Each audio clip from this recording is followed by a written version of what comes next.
You know, the answer, Johannes, depends a lot on the kind of a regime you have. So if you have a very authoritarian regime, such as Yemen or Egypt, you had corruption that was involved in brutalizing people. I mean, it came down to actually beating people and torturing people and restricting their freedoms and so forth. Other systems can be, quote, competitive and yet have tons of opportunity at local levels to rip people off, even to get health services, maternity services, basic goods and services involve bribes. So you have lots of evidence of that, even in countries that are not oppressive.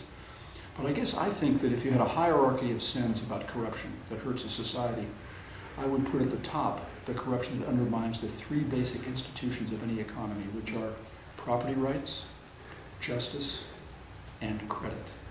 If those systems are systemically corrupted, so that property rights are not enforceable, so that justice is not reliable and honest, and so that credit is not, you don't have to repay if you have high friends. And therefore, the whole system goes down, and nobody wants to invest. And that really hurts the poor in the long run very much, as well as the rest. Because it reduces access to services, infrastructure is not being built that might have been built if the credit was awarded.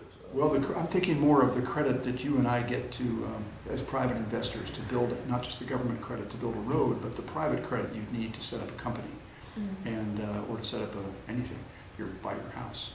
And so if those credit systems are undermined by systemic corruption, where the rich can get loans that you and I can't get and don't have to pay them back, so if the banks are not viable, and then you end up with a credit system that's way under functioning, which is the problem in a lot of these countries, and then it just slows the whole economy down in ways that hurt the poor